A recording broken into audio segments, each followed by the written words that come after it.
What's up, fellow Hall Crankers? Real quick, so I got a bunch of comments, some emails, and some comments on my Reddit post asking for some tutorials for Better Hell or Thicc Boy. I actually love this song so much, I dropped a cover like 2 hours after they dropped the video, just because the song was so damn infectious. It wasn't all that hard to pick up. And I figured instead of sharing tabs, which I don't do tabs at all, I prefer to play by ear, I could do a little video and also show you how I approach most Bill Murray songs, because inherently Bill Murray songs are not that complicated. They follow the same tunings for the most part, the same tuning system, and the same chord patterns or chord progressions. And I believe once you learn a couple songs, you can really dig into their other songs. But they always sound fresh because Johnny Frank and team, they're just masterful songwriters. So it never sounds boring, it never gets dated, right? All right, so everything that I'm gonna talk about here can be replicated in your home setup, right? Right now I'm actually plugged into a combo amp, a Mesa Boogie Nomad 45. I'm on the crunch channel. With the treble up pretty high, the mid kind of dime back. The gain is actually around 10 o'clock. The presence is really cranked and the bass is rolled off a little bit, and the mid is at 10 o'clock. But then I am running an EQ pedal in the effects loop, and over there I actually cut a lot of the lows, like 32.5 and surrounding frequencies are cut, and I have definitely boosted some of the other higher frequencies, which is around the 8K region. However, you can boost the lows a little bit more if you want, but I find that if you're recording a cover video, cutting the lows for Bill Murray songs just helps it sit better in the mix, right? That's all it is. Of course, I have some reverb on. I strongly recommend using a compressor pedal, because that really pushes that sound, and you will need that push. Another super important part of Johnny Frank's Bill Murray guitar tone is using a Strat on position 2. So you want to engage both your bridge and your mid pickups. Super important. It gives that quack that you can't really get with anything else, unfortunately.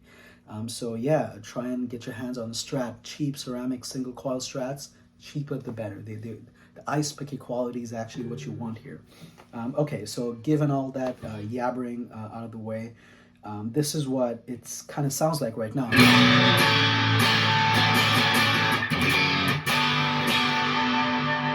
think that's a pretty decent tone. What are we doing here? Dad-gad tuning is what we're talking about. Dad-gad is what most Bill Murray songs are in. Some songs, they go lower, like All Gas, they go down to C. Absolutely cranking. They put the capo on the 2nd fret. Corn-fed Yetis, I believe they put the capo on the 1st fret. But the tuning system is Dad-gad. The chord progressions remain the same and the fingerings remain the same, right? So let's start with the song. And I'm gonna go this part by part.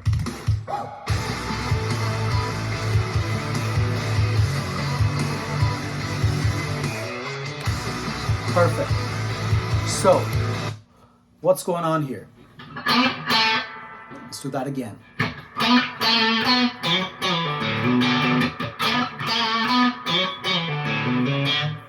Right? This is a country themed song. It has country flavors, so you want to utilize your open strings, guys. If you play it like this,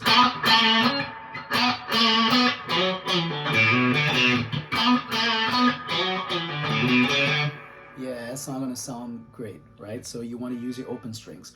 So the enclosure is mainly between 0, 2, and 4 on all the strings, and then you're sliding to and from the different notes. I'm going to play it in slow motion. Here we go.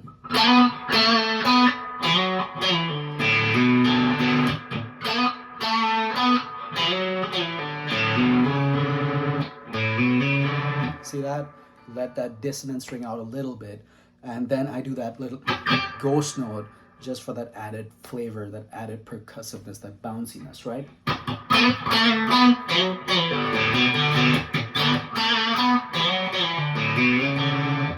Right, so let's move on.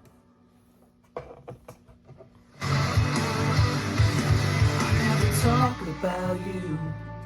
I never do, but I know you stole a piece. Let's go.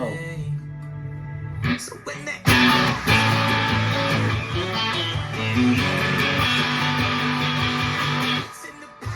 but I still do.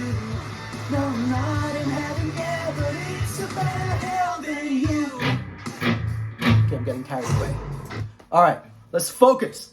Okay, so what's going on here?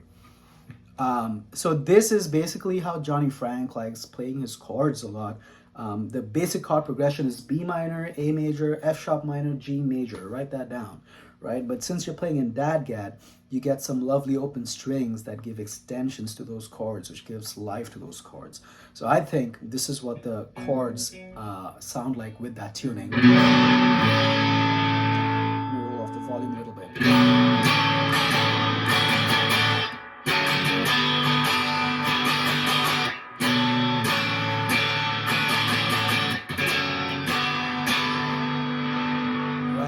And that riff that plays in the middle goes like. So what's happening here?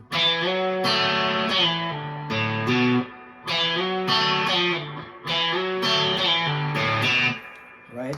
So he's sliding from 2 to 4, landing on the 2 of the next string, sliding back from 4 to 2, 0, 0 on the 5th string, and landing on 2 of the 5th string.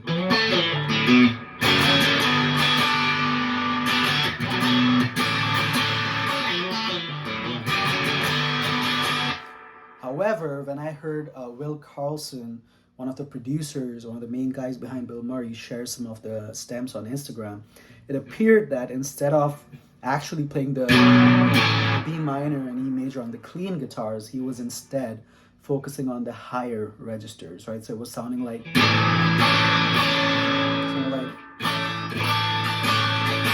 something like that. So he was staying in that general area, but if you're doing a cover, you kind of want to cover all the notes, including the bass notes. Let's not, make the bass notes feel lonely. So that's why I did. So when they ask me where you point the finger at myself, but I think it's in the past, but I still do. No, I'm not in heaven yet, but it's a better hell than you. But you want to play that riff in the middle, which I can't do as I'm singing, but. All right, cool, let's move on. What's going on here?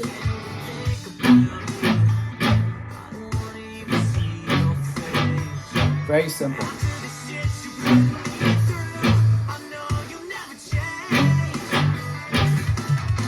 So it's essentially the same chord progression, but this time he's playing chuggy power chords. And that little riff, do it real slow. 12th fret to 14th fret, that's the enclosure. 12, 14, 12. Bend from 14 to 16. Landing on 11. Another bend from 14 to 16, land on 12. Right? Cool. Let's move on. Back to that part.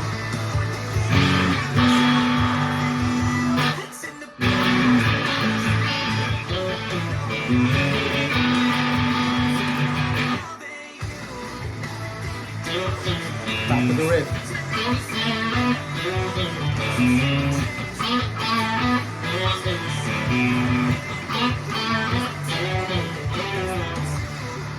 All right. So I just like ending the riff with something like that, but you can do whatever you want. It's a free country. Now the big boy riff. And I fucked it up. Let's try that again.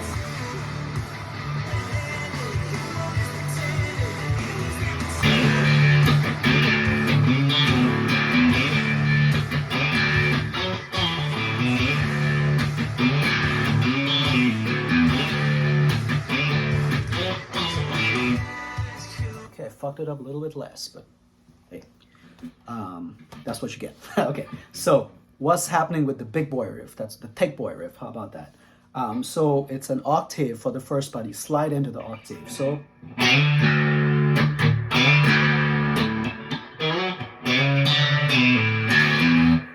right, so you slide into the octave. So I'm sliding from 2 to 5. And then a 0 on the 6th string. Now 4, 0 on the 5th string, 0 on the 6th string, 2 on the 6th string. That's the first part of the riff.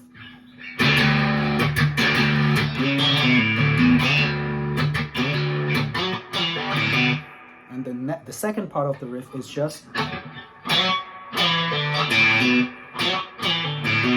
so that again.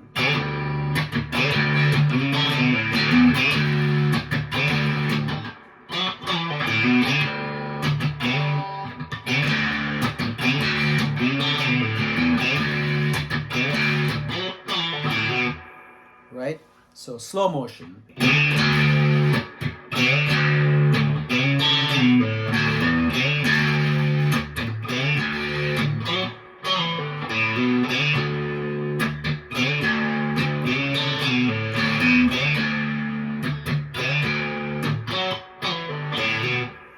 Cool. Let's move on. I love that mandolin part. That's a nice country riff. What's that? What the fuck is that? That's what it is. It had a G sharp. It's a lovely accidental note that you can use in the D minor blues. So going from G sharp to A, which is 1st fret of 3rd string and 2nd fret of 3rd string. And then you hit B on your way down, which is cool. So I'll play this riff in slow motion. Remember, you gotta use those open strings. Without the open strings, it's gonna sound shitty.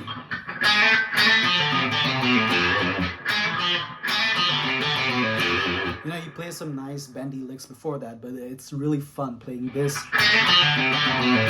This one in unison it's great. Going back to the main riff.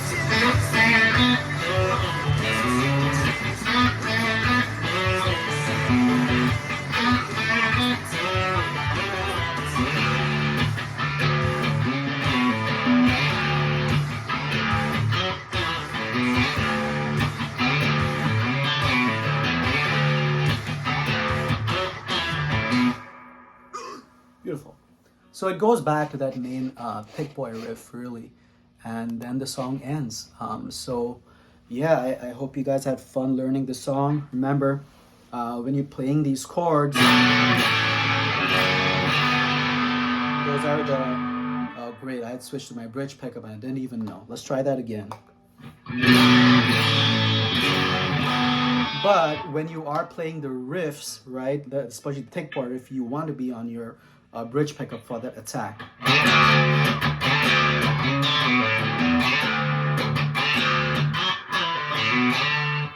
But when you're playing your chords, come back to that 2 position. And then, you know, have fun with the song, man. It's a lovely song with like an openish tuning you can do.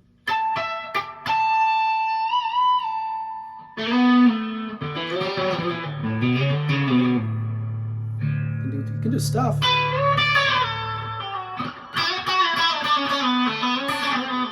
Yeah, have fun with the song. It's a great tune.